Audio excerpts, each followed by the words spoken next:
नमस्कार साथियों। आज वापस आप लोगों के बीच में मैं उपस्थित हुआ हूँ व्यावसायिक पाठ्यक्रम यानी कि वोकेशनल कोर्सेस खुदरा प्रबंधन अर्थात रिटेल मैनेजमेंट को लेकर। हम आज बात करेंगे इसके एक्सपेरिमेंट नंबर सेकंड की। इससे एक पहले हम एक्सपेरिमेंट नंबर फर्स्ट पढ़ चुके हैं। आज हम आए हैं एक्सपेरिमेंट नंबर सेकंड की तरफ। एक्सपेरिमेंट नंबर फर्स्ट था आपका store layout. Experiment number second हमारा खुदरा प्रबंधन के साथ उत्पाद विभाजन। Explain product segments with retail management. अब बात करते हैं उत्पाद विभाजन या बाजार विभाजन क्या होता है। एक समान मांग रखने वाले ग्राहकों के समूह को अलग अलग विभाजित करने की प्रक्रिया को उत्पाद विभाजन या बाजार विभाजन कहते हैं। अथवा आसान शब्दों में कहा जाए तो ग्राहकों की मांग की समानता के अनुसार किए गए विभाजन को उत्पाद विभाजन या बाजार विभाजन कहते हैं। एक उत्पाद के लिए बाजार विभिन्न ग्राहकों समूहों में विभाजित किया जा सकता है। इन समूहों में इस विभाजन के लिए इस्तेमाल किए चर आमतौर पर भौगोलिक, व्यावहारिक और जनसांख्यिकी चर रहे हैं। इसके भीतर सजातीय और एक दूसरे के बीच विषम हैं जो खंडों में यह परिणाम हैं इन क्षेत्रों में जाना जाता है जब वह निशान बनाने के लिए है जो बाजार के बारे में फैसला करने के लिए महत्वपूर्ण है, नहीं हर बार बाजार में प्रवेश करने के लिए एक आकर्षक बाजार है। उत्पाद विभाजन के मुख्य प्रकार। प्रादेशिक या भौगोलिक विभाजन। भारत में दो अलग अलग क्षेत्रों को विभाजित किया गया है, एक ग्रामीण बाजार और एक शहरी बाजार। इसी तरह भारतीय बाजार को राज्यवार विभाजित किया जा सकता है और प्रत्येक राज्य एक खंड का प्रतिनिधित्व करता है। सेल्समैन को क्षेत्र आवंटित करने में इस प्रकार के विभाजन का उपयोग आमतौर पर किया जा सकता है। दूसरा, जनसांख्यिकी विभाजन। ग्राहकों को सजातीय समूह जैसे उम्र, लिंग, शैक्षणिक स्तर, आय आदि की तरह समरूप समूहों में वर्गीकृत किया जा सकता है। ऐसा माना जाता है कि एक ही आयु वर्ग के व्यक्तियों को एक ही प्रकार की अपील और प्रचार माध्यमों के संपर्क किया जा सकता है। आय स्तर समूहिंग की पेश उत्पाद खरीदने के लिए व्यक्ति की क्षमता के संबंध में उपयोगी हो सकती हैं। सेक्स के आधार पर यानी मेल और फीमेल के आधार पर समूह बनाना भी इस तरह का विभाजन एक महत्वपूर्ण भूमिका निभाता है। सामाजिक मनोवैज्ञानिक विभाजन। विभिन्न सामाजिक वर्गों को अलग अलग करने के तरीके। सामाजिक वर्गों में विभिन्न आक्रामकता, विनम्रता, सतर्कता की डिग्री और जोखिम लेने की क्षमता है। ये अंतर इस प्रकार के विभाजन को निर्धारित करते हैं। आवश्यकता उन्मुख विभाजन। इस प्रकार का विभाजन किसी समूह द्वारा सामानों के मांग या लाभों के आधार पर किया जाता है। मात्रा विभाजन।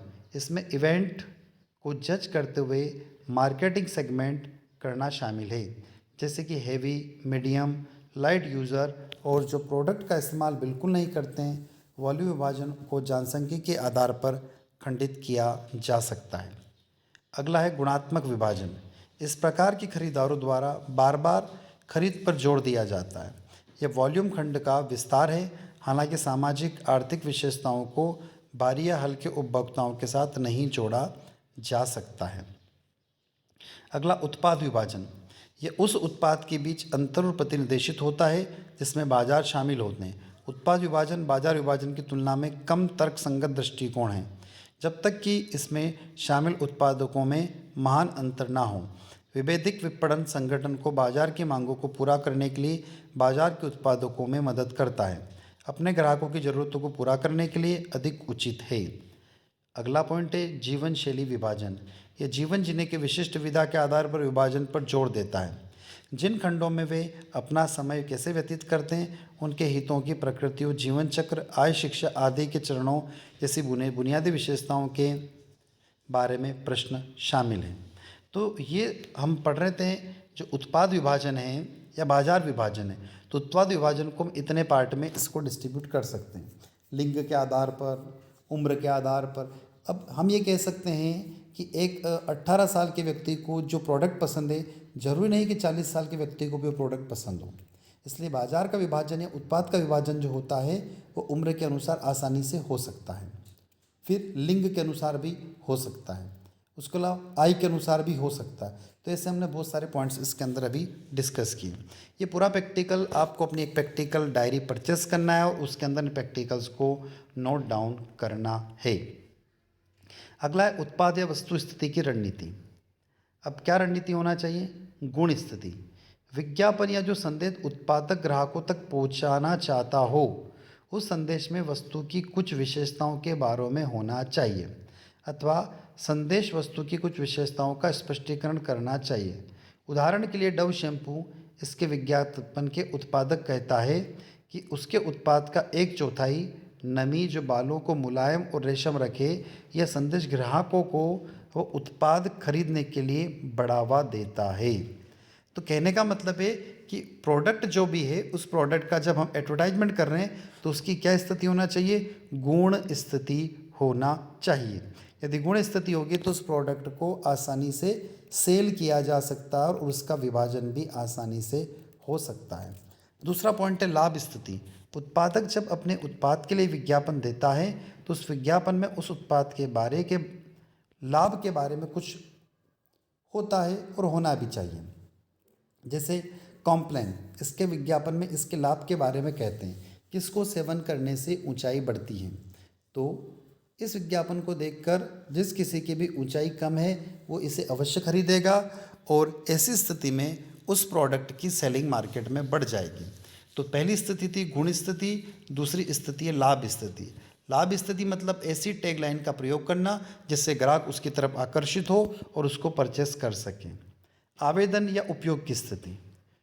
कुछ आवेदन के लिए या कुछ उपयोग के लिए भी एक उत्पाद या वस्तु को सर्वश्रेष्ठ माना जाता है। उदाहरण फेविकोल, बढ़ई या सुतार लकड़ी को जोड़ने के लिए इससे ज़्यादा उपयोग करते हैं क्योंकि उनका मानना है कि वो उत्पाद इस काम के लिए सबसे अच्छा उत्पाद माना जाता है। उपयोगकर्ता की स्थिति। उपयोगकर्ता के समूह में उस एक अच्छे उत्पाद के रूप में होने वाला दावा करते हैं। उदाहरण के लिए लेक्मी, अगर कोई उत्पाद का समूह लेक्मी का उत्पाद इस्तेमाल करता है तो वह इस उत्पाद को अच्छा मानेगा और ऐसी वस्तुएं ऐसे समूह से ग्राहकों में स्थिति की जाना चाहिए ताकि उनका उत्पाद जल्दी बिक सके। तो कहने का मतलब है कि स्थिति से सीधा तात्पर्य वो ग्राहकों के बीच में पेड़ बनाए। जैसे हम कहें कि किसी को बोरोलिन प्लस पसंद है, किसी को बोरो प्लस पसंद है, किसी को लैक्मी प्रोडक्ट पसंद है, किसी को डाबर के प्रोडक्ट पसंद है, तो उसकी छाप उसके मन में बैठ गई है, इसलिए उसकी स्थिति की बात हो रही है। प्रतियोगी स्थिति। उत्पाद दूसरे प्रतियोगी की तुलना में ग्राहकों के दृष्टिकोण से अच्छे होते हैं या फिर उस उत्पाद के कैसे भी प्रतियोगी आ जाए परंतु इस उत्पाद की मांग वैसे की वैसी रहेगी। अर्थात बाजार में भी नए और अच्छे उत्पादक क्यों ना आ जाएं, उपभोक्ता उस पुराने उत्पाद को ही खरीदना चाहेगा। जैसे नोकिया फ़ोन की बात करें तो हमेशा नोकिया फ़ोन व्यक्ति खरीदना चाहेगा। उत्पाद की श्रेणी की स्थिति। उत्पाद कोई श्रेणी में सबसे अच्छे होने का दावा करता है। जैसे सोनी इलेक्ट्रॉनिक्स उत्पाद अच्छे माने जाते हैं। गुणवत्ता और कीमत की स्थिति। कीमत के हिसाब से अच्छा मूल्य होना का दावा, अर्थात ग्राहक को कीमत देता है, उसे उस प्रकार के गुणवत्तापूर्ण उत्पाद मिलता है। उदाहरण के लिए वॉल्वो जो कीमत ज़्यादा जरूर लेता है पर उसके बदले वह वैसा मूल्यवान उत्पाद भी प्रदान करता है। अब विभाजन की प्रक्रिया कैसे होती है? तो उत्पाद विभाजन की विभाजन लाभदायक होना चाहिए, विभाजन मापने लायक होना चाहिए, विभाजन स्थायी होना चाहिए, सिर्फ थोड़े समय के लिए नहीं बल्कि लंबे समय के लिए होना चाहिए। विभाजन में विभाजित ग्राहकों तक पहुंचने का आसान होना चाहिए। विभाजन आंतरिक रूप से सजातीय होना चाहिए। विभाजन बाहर से विजातीय होना चाहिए।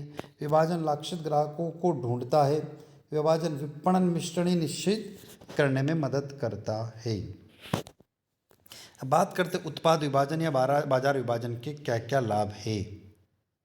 बेहतर ध्यान। जब निर्माताओं को बाजार में अपनी वस्तुओं की मांग कितनी है और कहाँ का पता रहता है, वो ध्यान उस हिसाब से है। अपने विनिर्माण की विधि बदलेगा और जिस वस्तुओं की मांग है सिर्फ उन्हीं वस्तुओं पर ध्यान देगा। विशेषज्ञता। जब निर्माता अपने विनिर्माण वस्तुओं की मांगों के हिसाब से बनाता है तो अपनी वस्तुओं को नई तकनीकों का इस्तेमाल करके उनकी खूबियों को बढ़ा सकता है। किफ़ायती। निर्माता सिर्फ विभाजित समूह के ग्राहकों की मांग के अनुसार उत्पाद करता है तो वो वस्तुएं किफ़ायती दाम पर बना सकता है। इसके ग्राहकों को भी अच्छी वस्तुएं कम मूल्य पर मिल जाती। उच्च लब्धता।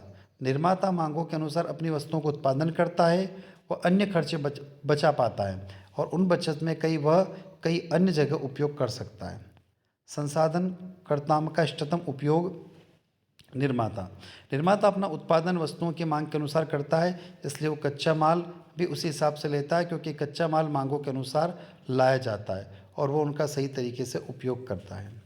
तो विद्यार्थियों, आज हम पढ़ रहे हैं उत्पाद विभाजन इस एक्सपेरिमेंट के अंदर, एक्सपेरिमेंट नंबर 2 के अंदर।